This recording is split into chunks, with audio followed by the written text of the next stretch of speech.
தலைவா புலிக்கு பிறந்தது எப்பயுமே பூனையாவாது புலியாக தான் இருக்கும். என்ன தலைவா நடிப்பு இது? என்ன அவரோட முதல் படமா? பார்த்தா 100 படம் நடிச்சுட்டு வந்த போல நடிப்பு இருக்குது தலைவா. அப்படியாப்பட்ட ஒரு நடிப்பு.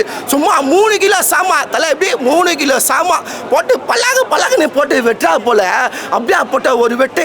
அப்புறம் பார்த்தா க்ளவுஸா சொருறா போல சும்மா மைக் டெக்ஸன் போல பக்குன்னு குத்துறா போல குத்து. அப்படியாப்பட்ட ஒரு குத்து. என்னடா படம் கதைக்கு போலேன்னு பார்த்தா அப்புறம் தான் தெரியுது கதை எங்களுக்கான ஒரு கதை. ஏன்னா விளையாட்டில் நாங்கள் எந்த அளவுக்கு கஷ்டப்படுறோன்னு அப்படியாப்பட்ட ஒரு விஷயத்தை அவங்க சொல்லியிருக்காங்க. நானும் ஏறாத செலெக்ஷன் இல்லை தலைவா. ஒருத்தனை எங்களை செலெக்ஷன் பண்ண மாட்டானுங்க. என்கிட்ட திறமை இல்லைன்ற அவன் பின்னாடி இருந்தே முதல குத்துனான். அவன் வந்து வெயில் தோலை கேட்கல ஏசி தோலை கேட்குறான் தலைவா. ஏசி தோல்.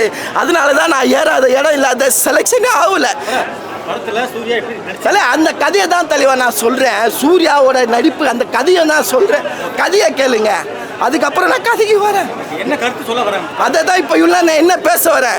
கருத்தை தான் நான் பேச வரேன்.